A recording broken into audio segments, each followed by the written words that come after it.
Okay. But no others. Yep, Rory just sent a thing that it's saying 6:10, but we'll start. Okay. Well, good evening, everybody.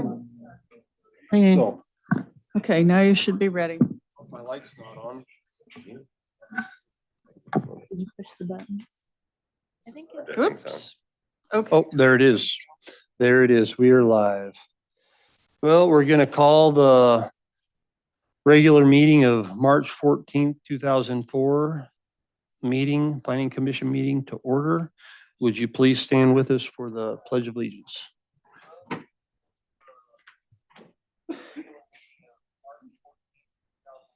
I pledge allegiance to the flag of the United States of America and to the republic for which it stands, one nation, under God, indivisible, with liberty and justice for all.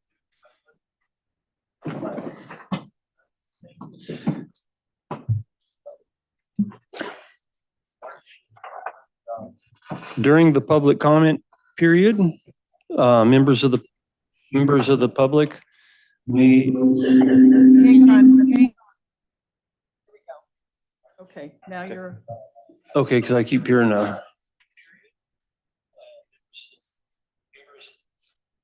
oh, are we good? Okay, go ahead and try again. Okay. During the public comment period, members of the public may address the Planning Commission on any matter not listed on the agenda that is within the subject matter or jurisdiction of the Planning Commission. Do we have anybody in the room who would like to address the commission?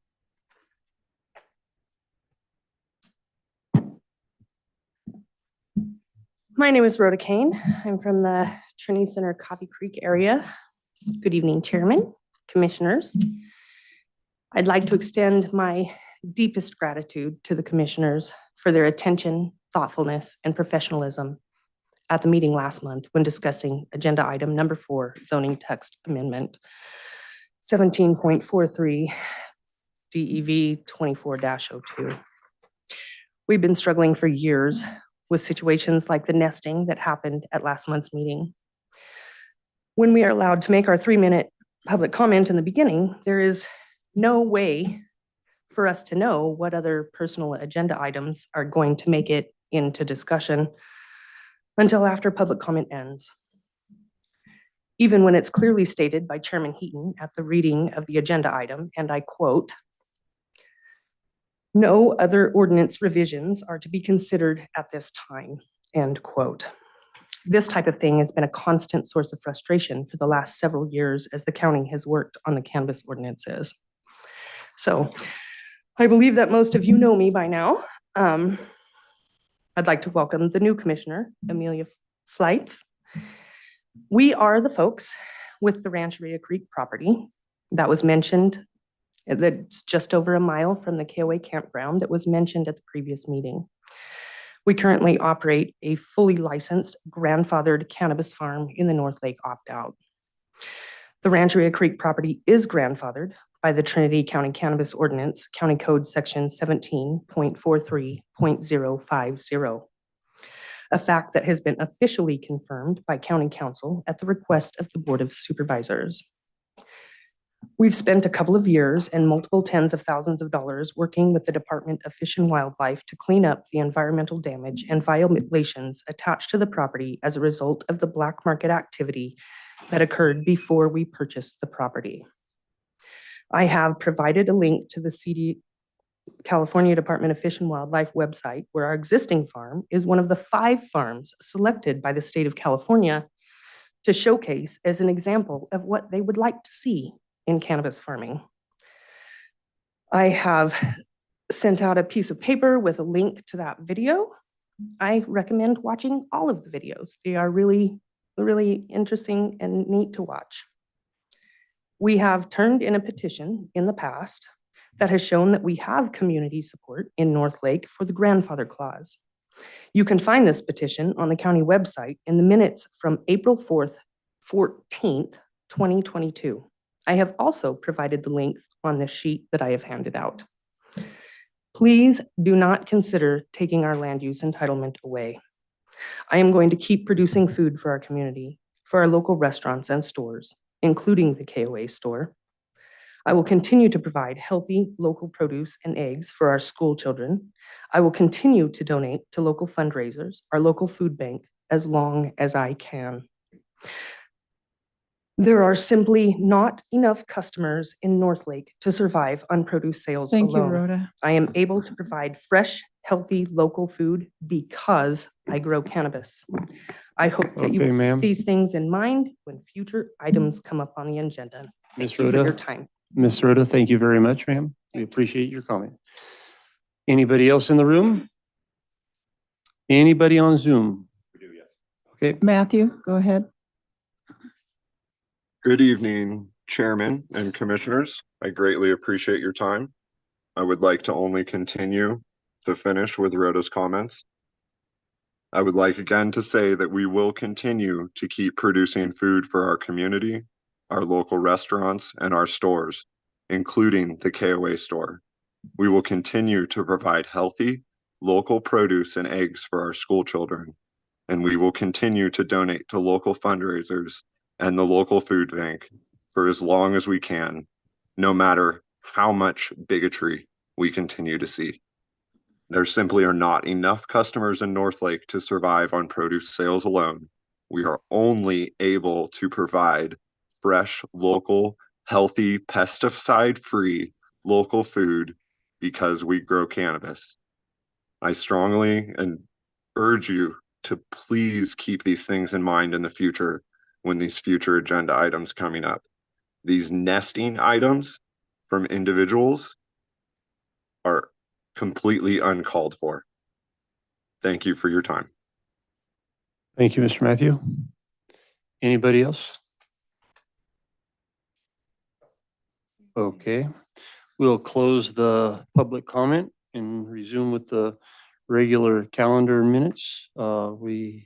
Item number 1 is to approve minutes from the February 8th, 2024 Planning Commission meeting.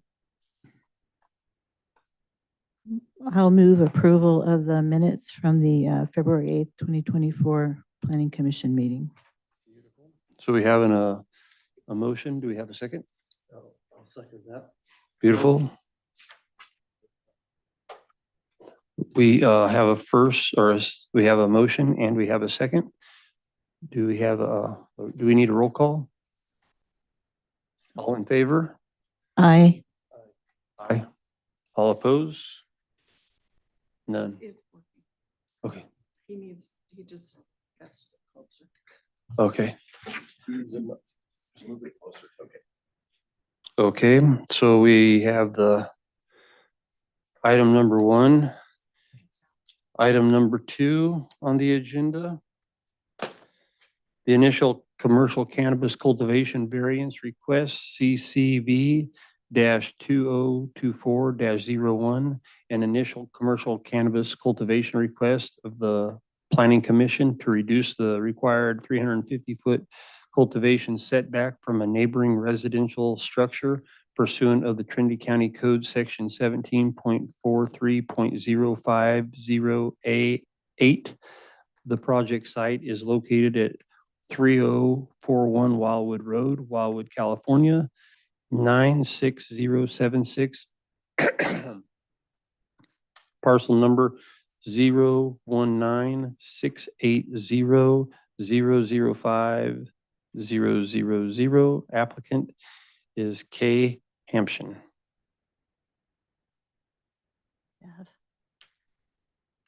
Staff first. Yeah, where'd my cheat sheet go? Okay. Staff's presentation. Thank you.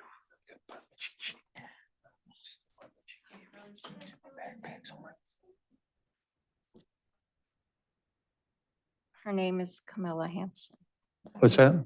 It's just, Oh, Camilla Hampson. it's just Okay. the agenda just has your first initial. That's why he said K. Okay, sorry.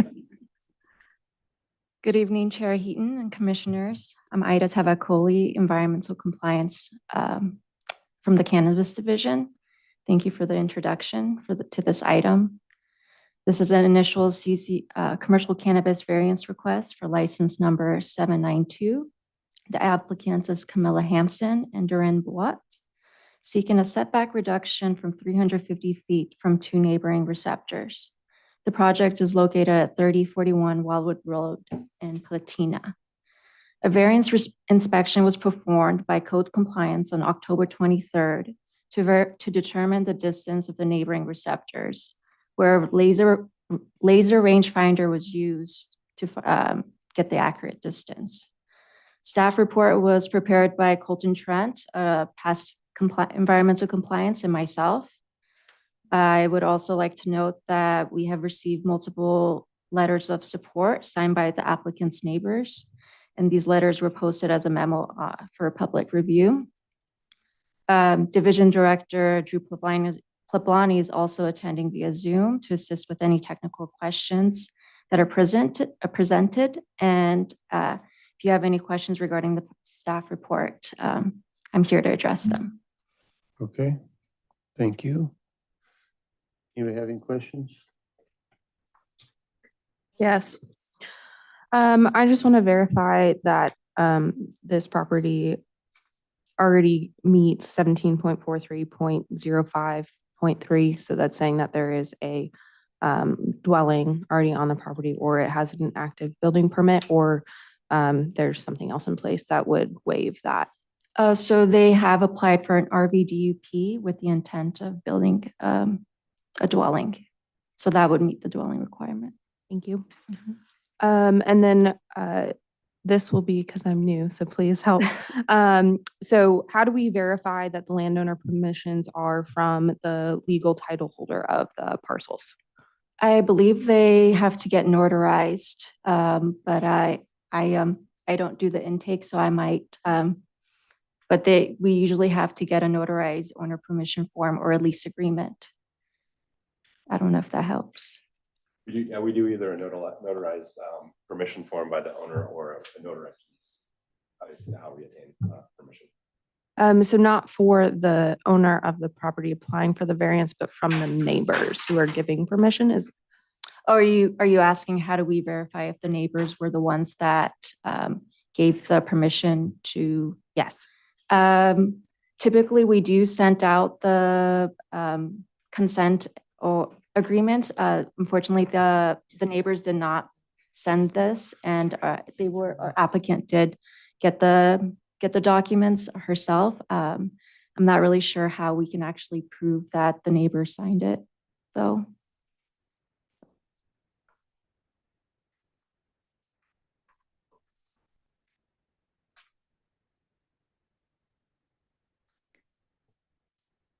Any other questions? Yeah. No.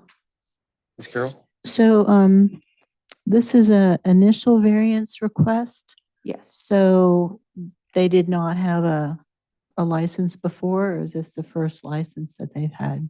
This is their first. So they were not in compliance with whatever cultivation was taking place in the past?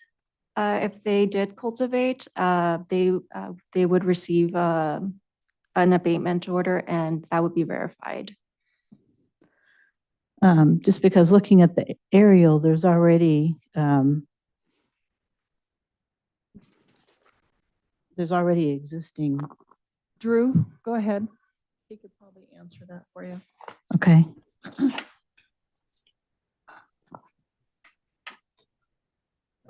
Good evening, Commissioners. Drew Plabani, Cannabis Division Director. I would agree with your statement, Carol, that based on aerial imagery, there is, it does look to be that there was historical cultivation activity there.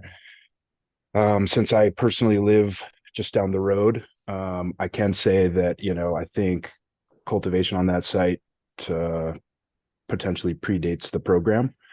And so in terms of whether or not there has been non-compliant cultivation activity, that's not something that we are aware of as far as Cannabis Division documentation. So I don't know if that helps to clarify somewhat. Yeah, thank you. So, and I also noticed that, based on the aerial, that the property to the north of them looks like they have cultivated on that property. So are there plans to, clarify that boundary or to clean up eliminate the cultivation that, is encroaching onto their property?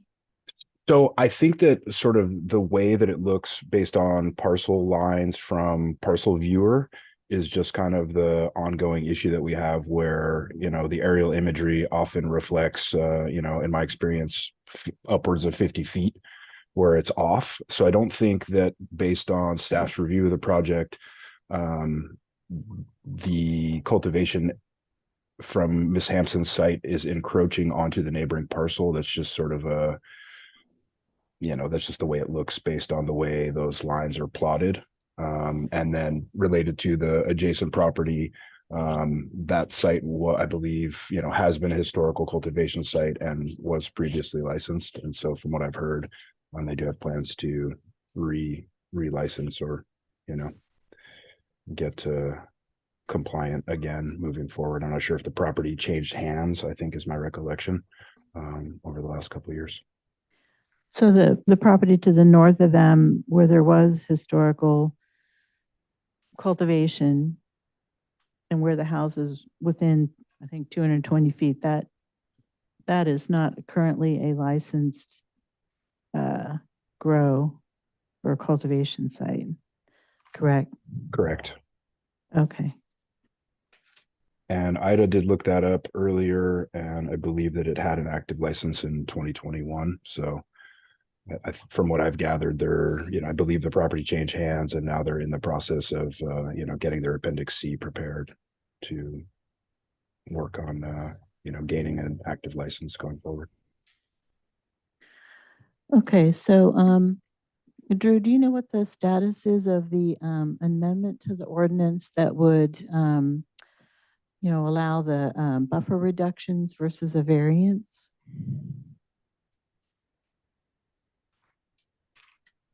We lost your voice. Your audio. Oh, sorry about that. It is scheduled to be heard by the Board of Supervisors at this week's upcoming meeting. It's awaiting final review from legal counsel before it gets attached to the agenda. But yes, we do plan on having the first reading of those changes that you all proposed and recommended to the board this coming week. Just because, technically this doesn't qualify for a variance. And so I'm wondering why staff didn't suggest to the applicant that they just wait until they could apply for a buffer reduction. Could you clarify why you think it wouldn't qualify for a variance? Well, it has to be a unique hardship due to the shape, topography, or size of the property.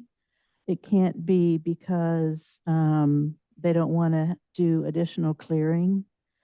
That's not a valid reason by state law for a variance.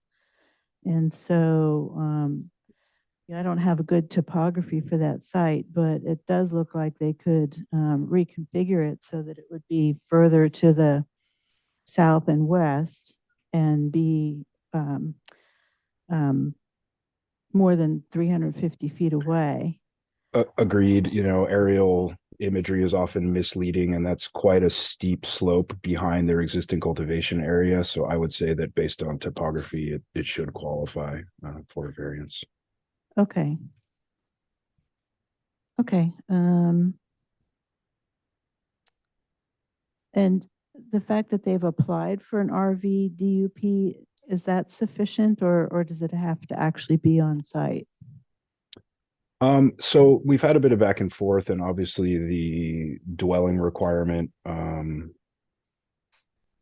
that code section could use some updating and clarification, but currently the process as it stands is that if they've applied for an RVDUP, then the project is able to move forward, deemed that it is, meeting the dwelling requirement. And I do believe that environmental health has signed off on their part of that RVDUP, and I can't speak specifically to its status as of today as far as the RVDUP is concerned, but yes, it does meet the current practice of RVDUPs and that meeting the dwelling requirement. So as part of the compliance inspection, do you make sure that they have a RV on site, prior to actually starting cultivation or anything? Just because of sort of the relative timelines, we may or may not do that pre-licensure site inspection with the RV on site.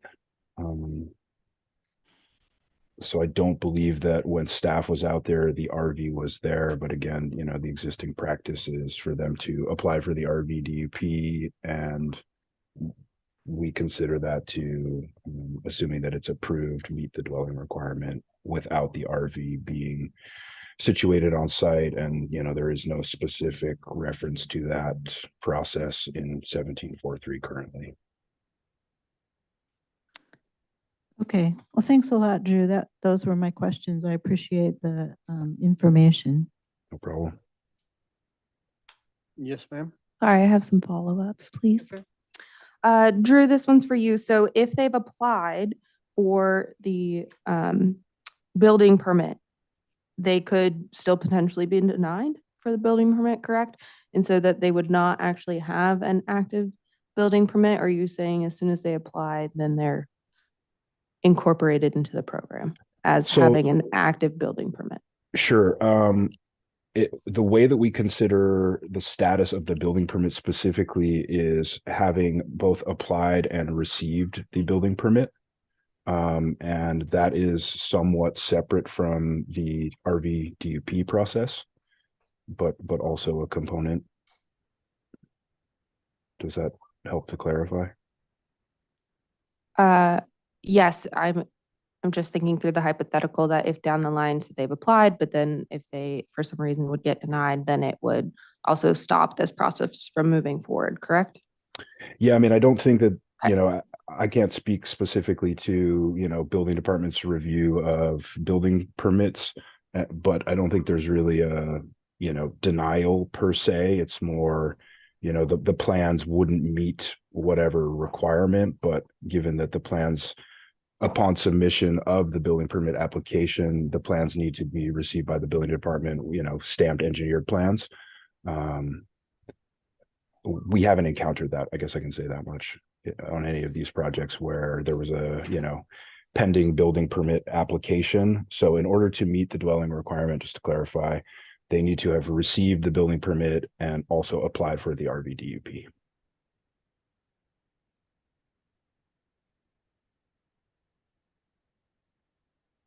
Does that, I think I'm more confused now, but I'll sit on it for a moment.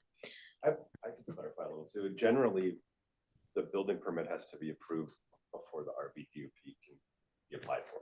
Okay. I don't know the exact where things fall on this one, but generally that's how the progression of things go. Okay.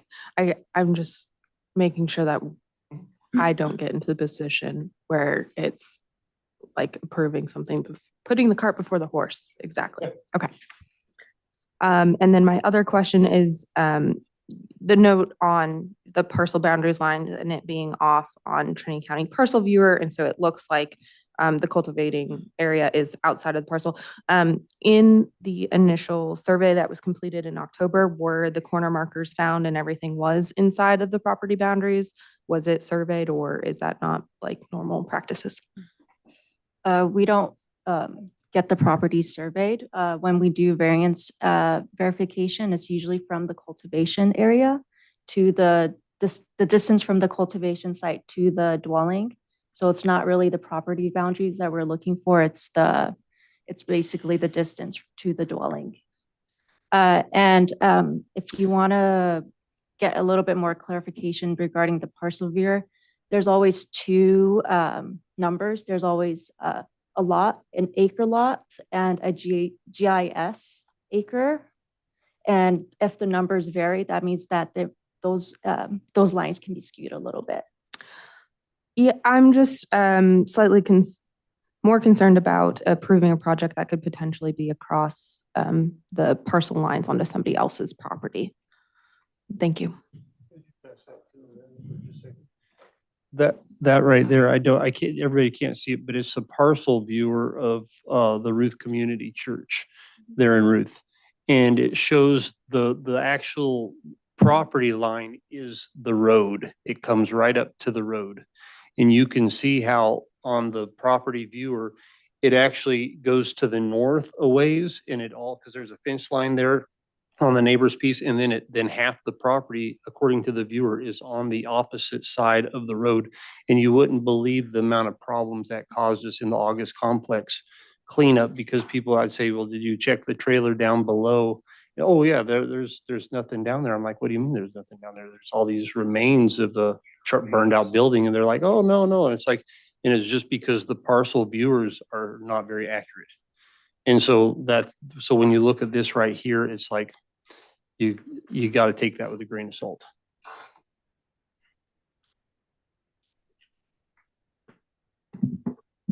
Todd, Yes, sir. if I may. Yes, sir.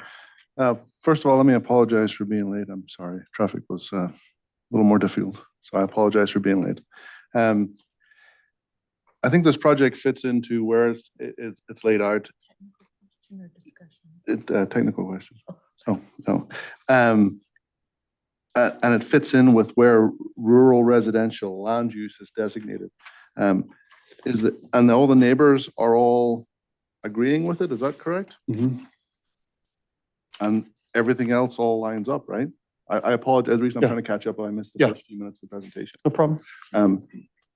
There was nothing outstanding that I missed in the first few moments. No, but we don't have a motion for discussion. I know, just making sure I didn't miss anything. So, Yeah. thank you. Okay. Yep. Okay. Do we have any more technical or clarifying questions? Okay. Would you like to, the applicant? Miss Camelia? Camelia?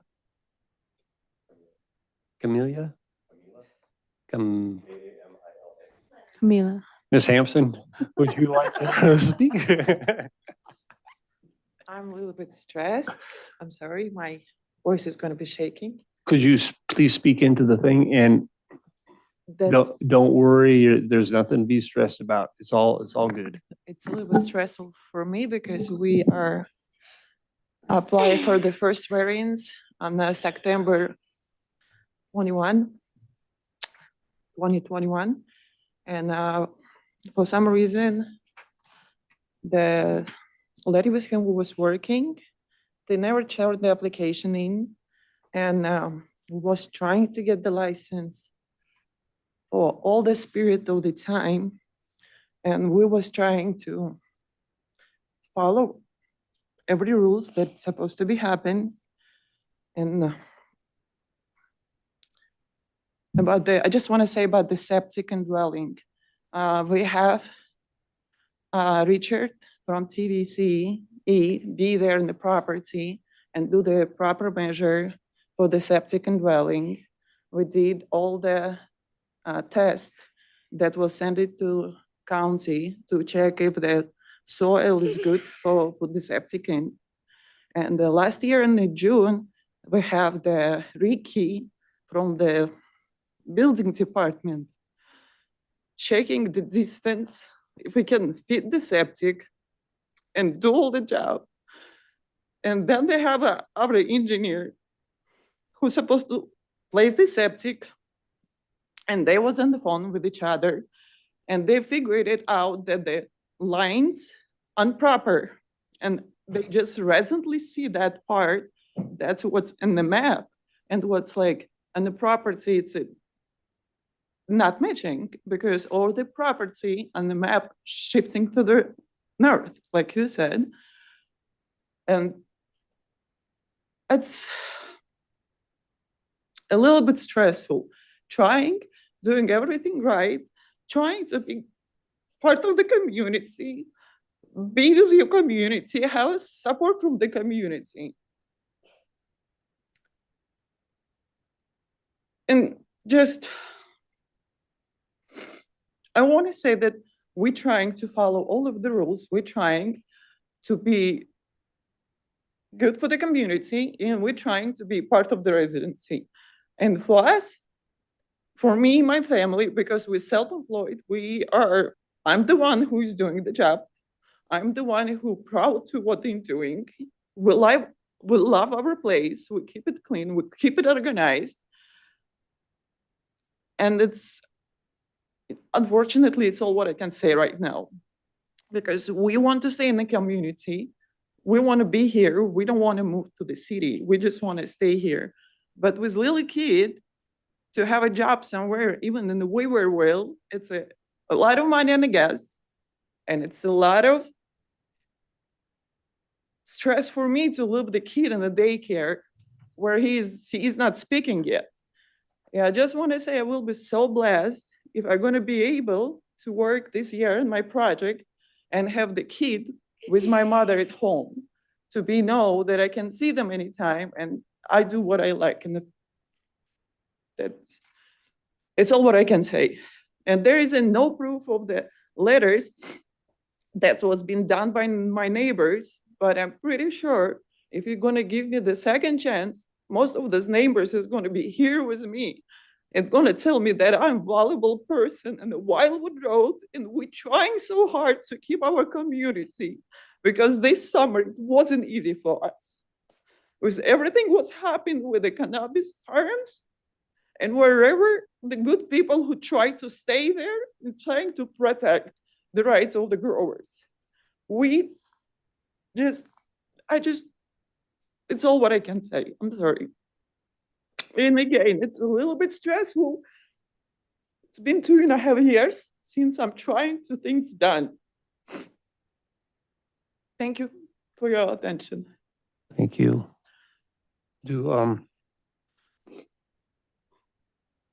Does anybody have a technical question for Ms. Hampton? Mr. Rudy? No, thank you. Thank you very much, ma'am. I apologize for the.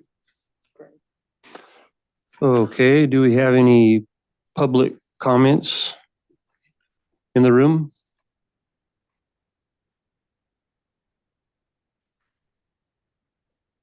Rhoda Kane, Trinity Center, Coffee Creek area.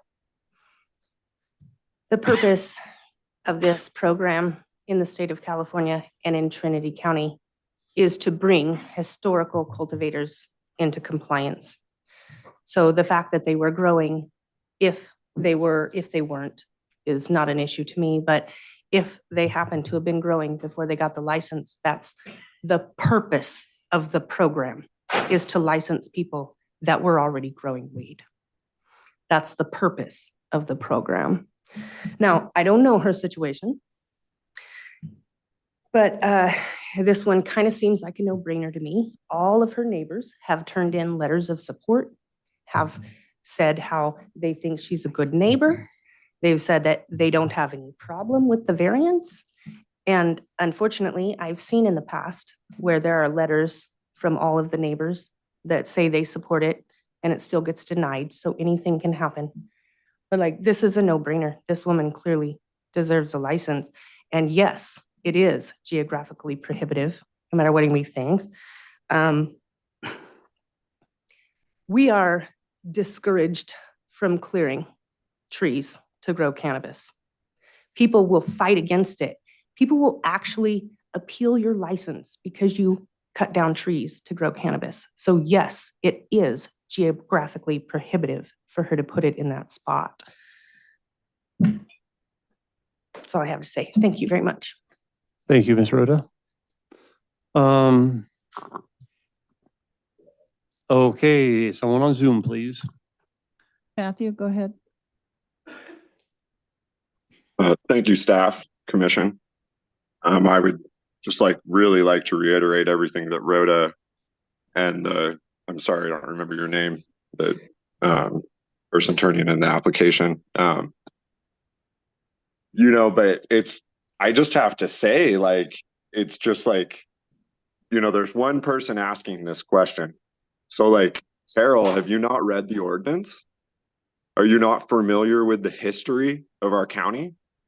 Because you can go to anywhere in the world and see that Trinity County is historic legacy cannabis country. If you have not read the ordinance, which obviously you haven't, you would see this was written for the purpose of bringing unregulated cannabis into the regulated market. Continuing to act like you're going to deny someone's license because they've been growing cannabis beforehand, I don't even know how to respond to that. I certainly don't have anything nice to say, so I should probably say nothing at all. But I just strongly want to tell everyone on the board, I hope that you can all realize that people, a vast majority, more than half of our county, is historically grown cannabis for generations. This is documented in the EIR assessment report. I'm just saying, that's all I have to say. Have a good day. Thank you, Mr. Matthew. And is there anybody else, Miss Carol? Miss Carol. Miss Debbie. Okay, sorry about that. We're gonna close public comment on Zoom. And thank you for your response, Mr. Matthew, but I do want to say one thing.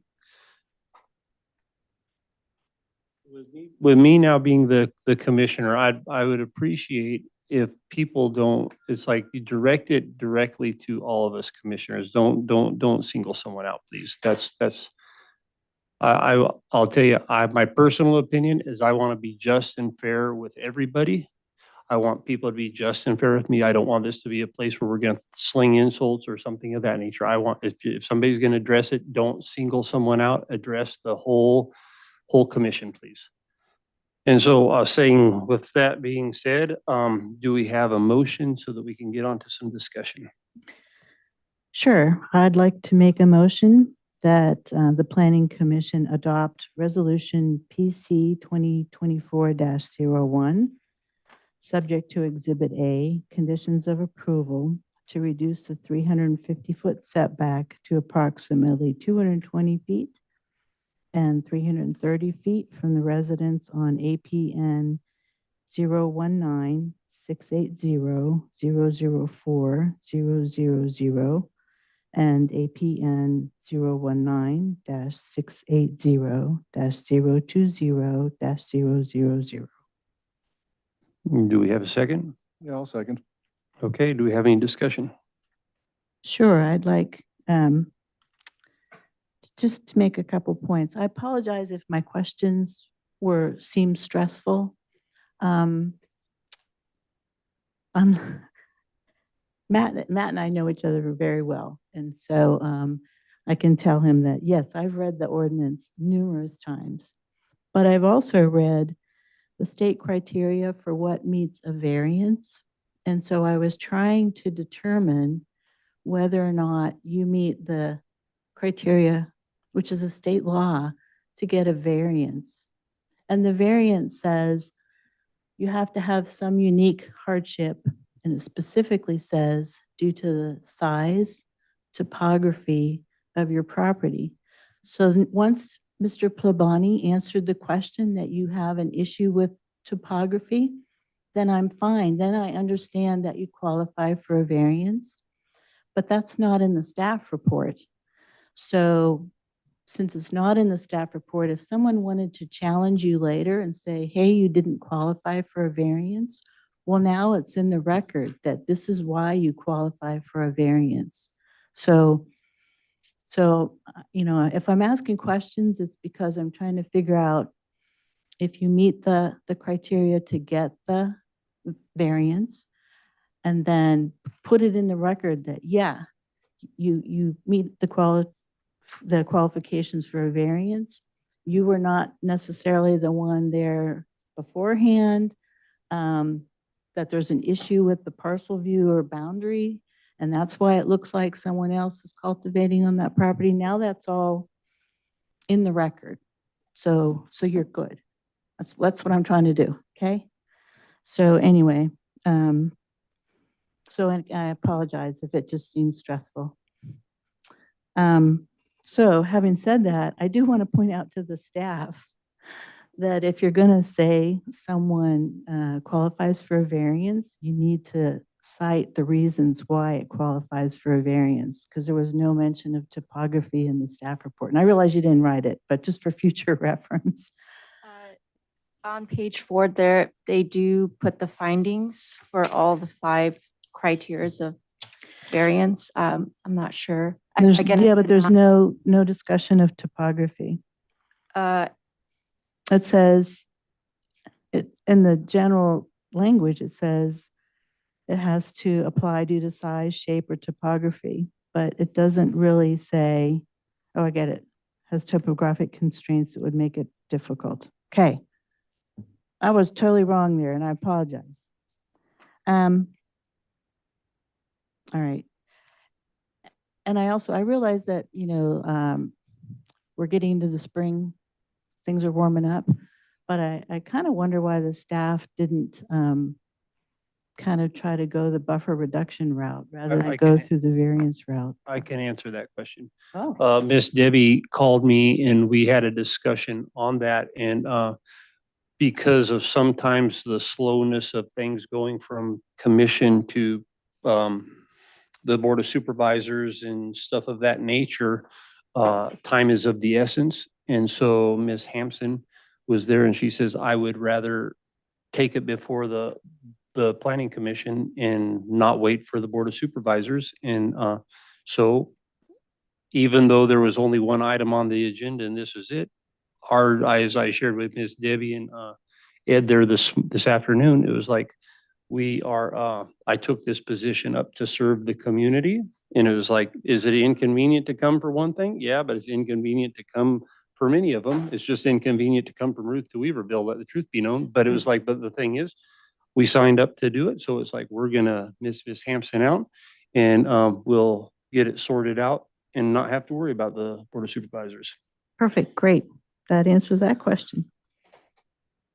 So I just have just one concern, and that's just on the verification of the neighbors and how that's been handled in the past. So she provided the letters, but how do we know that these are actually the titled property owners? Has that been verified? Because as commissioners, we're supposed to protect the property values throughout Trinity County. And so if we have an individual who has legal title to the property and is not interested in permitting this work, but we're unaware, I don't know how I can make an appropriate decision. Well, I mean, they send out the letters to the adjacent landowners and then we get all kinds of comments back. And I'd have to say, I don't know that we've ever asked for verification that those comments were actually from the person responding. They do get the official notice. Yeah. Sent out opposition letters ahead of time to the other parcel owners. And they also get noticed that this is coming to the public hearing. And so they get double chance to submit any comment for or against. And we're sure that none of those got kicked back. I just know from mailings that many times what's actually on there From speaking doesn't. with admin for Cannabis Division, Bear and Vedette, they received no opposition letters in the mail, nor did they actually receive the county's formal, well, it's a combination. It's a consent opposition thing for them to send back. And what we did receive was the letters that Ms. Hampson provided of support from her neighbors. Okay. But are we tracking if the mailings get just returned because they're not getting If to a send? mailing does come back, yes, they do go into the file. Okay. I think we had one that came back, and that happens because property owners don't keep proper addressing with the assessor's office, to which we use to gather the information to mail out. Thank you. Along those lines, I will say, and this is just, it's not for this particular staff report, it's for kind of all the ones where it says no responses were received from adjacent neighbors nor the general public. It's followed by a statement, therefore it can be assumed that the granting of the CCV would not be injurious to the public welfare nor to adjacent properties. And I've said this before, I don't know how you can say, just because I didn't hear from somebody, that I don't object. I mean, like my neighbors, some of them are gone for the whole winter. They're snowbirds. So you could send them a letter and they wouldn't send you any response. But I don't know that I would assume that they would not have some comment one way or another. So to me, it just, all you have to do in a staff report is say that no responses were received. You don't have to take the next step and assume that they're saying something one way or another, because you didn't get a response. Anyway, just a thought. Mr. Rory? If someone moves away for 6 months of the year, it's their responsibility to provide a forwarding address. Don't believe it's the responsibility of the county to chase them down and verify they received the letter. Well, they're only gone for like 2 or 3 months. They're snowbirds. They're down in Arizona, so they don't necessarily, or somebody's in the hospital for a few weeks. If they're in the hospital for a few weeks, they would miss that 10-day period. So that's my comment, is just not everybody gets their mail every week and responds right away. So why assume that just because you didn't hear from them that there's no concern or one way or another about a project? But the flip side, how do you assume you didn't hear from them? There is concern. Excuse me if I may. Yes, Ms. Lee. The opposition consent letters go out 30 days ahead.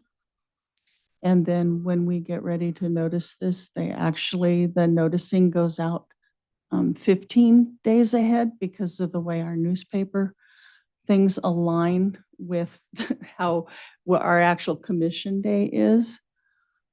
And, other than that, that's about the best we can do. That's a long time noticing out. And law is actually only 10 days, but because our newspaper is only once a week. But who reads have the legal regular notices days. in the newspaper? Just me. I do, but. Ms. Rhoda? That I can't explain, I guess if people have these things next to them, they probably should be paying attention more. Yeah. Well said. Okay, well, let's get back to the discussion at hand.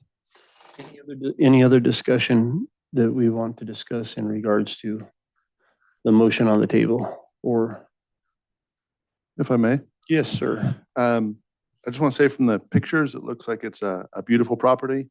They didn't come in and clear cut and with no regard to their environmental impact. I think from everything I'm seeing here and the pictures and where it's zoned, it's a perfect property for its location. And I think the applicant should be commended for being a steward of the land. Any other comments? Excuse me, can I add something? Yes, ma'am. I just want to let you know that this year we switched for the small outdoor license, because we're not going to do the mixed light, since the electricity on Wildwood went all the way to 53 cents per kilowatt. So, and we decided that is the best option and the best product that we can produce. It's going to be outdoor, and we're just going to stay with that product, because we just want to be better for our community instead of building massive greenhouse and burn those electricity around. And another thing about the letter, I don't know why, but my neighbor 3131, that you can see the property shift on her land, for some reason she never received the letter of the variance, but my other neighbor next to her, they did receive the letter, the variance. I just find it out about like, so like, I didn't know they received that. And I was like, hey, guys, I'm just like doing the variance letters from the neighbors. Don't you want to help me and support me? And they told me, you're all good. We got your letter. We didn't answer, so you're all good to go. And I was like, how come you got the letter? Because you're too far away from me. And just want to let you know, it was through the property, but I'm so happy they did get the letter. They're beautiful people and they protect our area from the really messy and gross growers around who is doing a lot of bad stuff. And I'm really respecting those neighbors. And I'm so happy they received the letter. So I feel more support from them than just they have it, but they did not respond it, but they support me and they told me it's like, don't worry, maybe we didn't sign it, but we didn't say nothing. Okay. I was a little bit shocked for me. Well, thank you, ma'am. And Thank I'm you. just curious, is the electrical increase, is that PG&E or Trinity PUD? PG and E. Oh, okay. They just like, you have 44 cents, but as soon you're going a little bit over, it goes straight to 53. So there is. Thank you. Yep. Any other comments? I support continuing to bring previous cultivars into compliance. And so I'm glad to hear that she's kept with it to continue moving in that direction. Sounds good. Sounds good. Well, it sounds like we're in need of a roll call, Miss Debbie. Commissioner Barrett, how do you vote? Aye. Commissioner Fall, how do you vote? Aye. Commissioner Fleets, how do you vote? Aye. Commissioner Ellis, how do you vote? And Chair Heaton, how do you vote? Aye. Thank you. That's 5-0 in favor of the adoption of Resolution PC 2024-01. Ma'am, congratulations. And we wish you the most success on your farm. Thank you for hanging in there with the paperwork. Yep. Thank you so much. It's our pleasure. It's our pleasure. You have you go home and you raise that young man right there and you do a good job and you enjoy him. Thank you so much for helping me saying it. Keep enjoying. Okay, and we'll continue on. Do we have any planning commissioner reports? Well, I'll just say I did go to the general plan meeting in Lewiston. Lots of folks there. It was kind of interesting to me that essentially they asked for comments on the existing conditions, which, basically you have to go online and look at that and then send comments. Then they asked for people to fill out a vision statement. And then the rest of the process, the goals and the implementation, wait until they compile all the vision statements. So it was a much shorter meeting than anticipated because people kind of filled out their vision statements, got into a large discussion about cannabis and opt-outs, which was not part of what the general plan was trying to do. But anyways, I thought it was kind of an interesting procedure that they have to compile everybody's vision statements, send those back out to the community, get those kind of decided upon before they can even work on the next step, which are the goals and all that kind of stuff. So it was a pretty vague meeting, I guess is my takeaway. Well, thank you, Ms. Carroll. Any other commissioners have a report? In the last month, I did have the opportunity to tour a licensed cannabis farm and ask some questions. And so I appreciated that opportunity and it was a good learning lesson for me. Wonderful. Wonderful. And, okay, do we have a director's report? Okay, I'm gonna keep this short because I'm coming off of a sickness.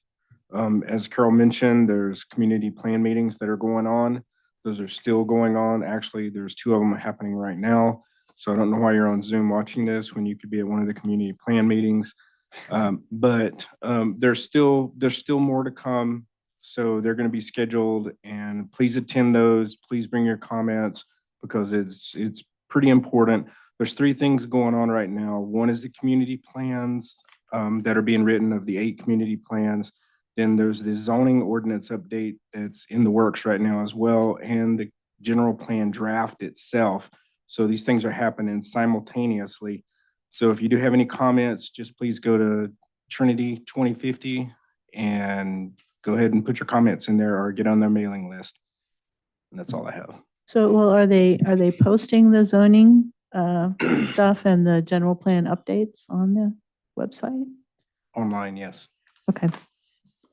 And do you know what the status is? So Drew gave us a status report for the cultivation canopy fix. What's the status of the limited density rural dwelling owner built? That's going to be on Tuesdays as well. So both those ordinance changes will be on Tuesday? Okay. Great, thank you. Anybody else?